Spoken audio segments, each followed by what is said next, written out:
Survivor Game Changers has been known as one of the most controversial casts in Survivor history, but there's also been much speculation that it was supposed to be winners versus juries versus pre-jury in the earlier stages of the casting, because of individuals that were in the casting pool that especially weren't game changers. Alright, there's Tony, I can see him, and there's Ozzy, alright, I get it. And then you keep looking around and you're like, really? So today we're going to be casting Survivor Game Changers as if it was winners versus jury versus a pre-jury season.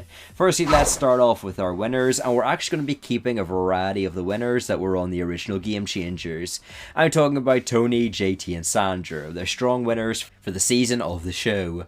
Not to mention that they are all diverse, playing in heroic or villainous ways, and also have their own unique style, with them being either very aggressive or being more laid back, allowing for a variety within this winner archetype in the game. Additionally, I'm going to add on Natalie Anderson, who originally was supposed to be on the actual Survivor Game Changers cast, but had to drop out last minute due to sustaining concussion, and then was replaced by everyone's favourite Game Changer, Sierra Dawn Thomas. Finally, we have one male and one female slot remaining for the winner's tribe. Now, the only other male that was in the casting finals was Earl Cole. He unfortunately had to drop out due to work obligations, but if those job requirements did not pop up, I'm sure he would have been on the cast, as production has constantly been asking for him to return. Plus, he is someone that would be fun to represent the older Survivor seasons, especially because he is the King of Fiji, when modern Survivors, especially nowadays, are exclusively held in Fiji. And now for my final slot.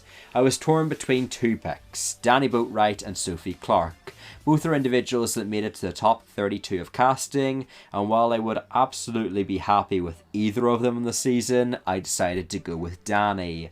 A lot of the individuals that we're going to be talking about in the jury and pre-jury tribes played in seasons between the early to late 20s, which I feel would play on production's mind. So I decided to go with some older school representation in Danny. Plus, it would finally mean some Guatemala representation. So we've got more winners than the original season, which means for our next tribe, the jury tribe, we're going to have to make some cuts.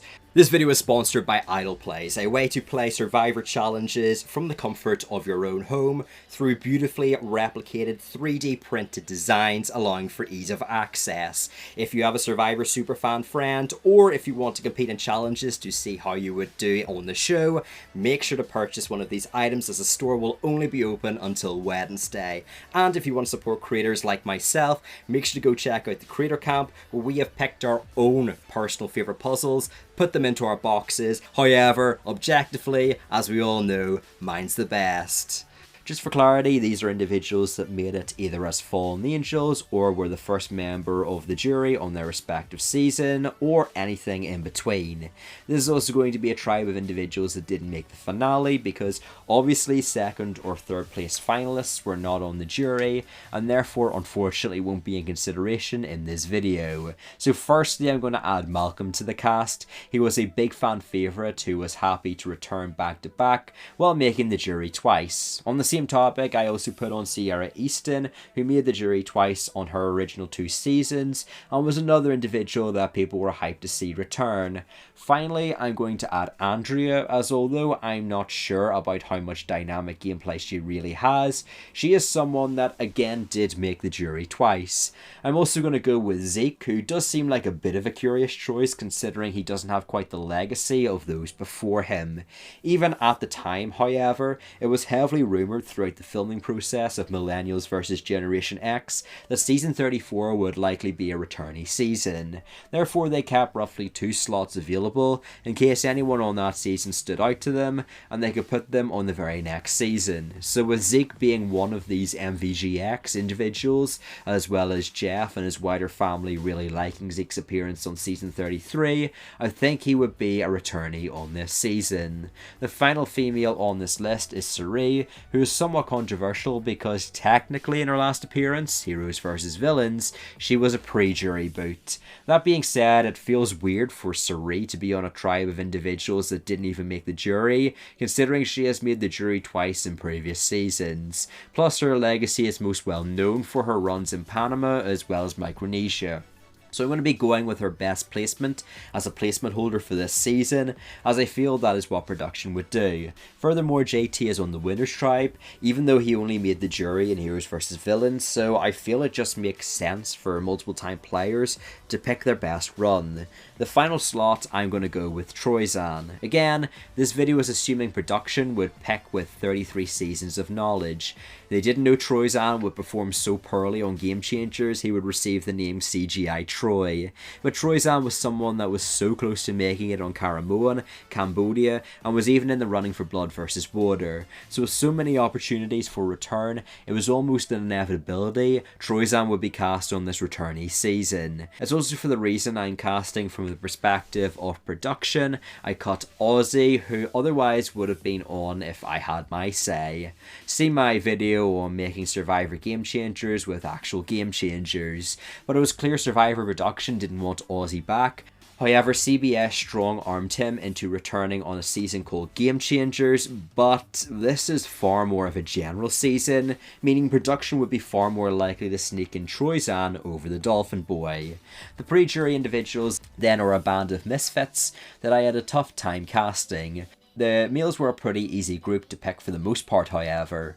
Brad was someone clearly wanted in Blood vs Water, to the point I think he was the only reason Monica was brought back, and he was a lightning rod for drama. Caleb was always going to return after beating 2 other tribes while struggling with heat stroke and then borderline beating death itself. Caleb's return was an inevitability, and he was going to be shoehorned into season 34, largely irrespective of the theme, as I feel production really wanted to give him an actual shot on the show. Finally, and controversially, I feel with this theme, Varner would only be more of a lock for casting. He's the only contestant in the casting pool to be a pre-jury boot twice, and like it or not, but you could tell production loved him in Cambodia by giving him lots of screen time. Surprisingly, there was only one female pre-merge boot, and that was the other Millennials vs Generation X representative in Michaela. Similar to Zeke, it was clear production loved her, and since they likely had the slot open for someone like her, as well as the fact this is a season that is more viable for her return than one branded Game Changers, I think that put her on 34.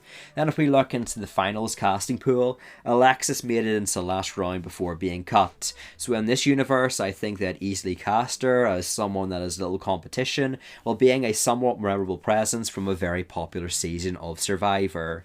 The final casting pick was tough, considering I actually had to go to previous Survivor seasons to find a woman that could round out the pre-jury tribe.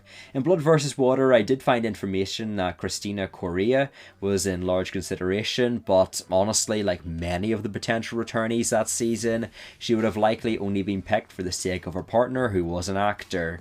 So I decided to go towards Cambodia, and I picked someone who, similar to Troyzan, was pipped at the post in casting. Stephanie Valencia. I could have gone with Michaela as well, sure, but Stephanie comes from Redemption Island, which I feel as a season is one production seems to have a guilty enjoyment for. Not to mention she adds a little bit more to the racial diversity on this cast than Michaela. But Stephanie is a fun villain and someone that's disappointing to not see a return from. I think she'd be the perfect individual to round out this cast of 18, and someone that on a tribe configuration like this could genuinely go on to win the game. But thanks for watching this video. Did you agree with the cast I made? Let me know what changes you would have made in the comments down below. And nevertheless, have a good day. Oh, peace!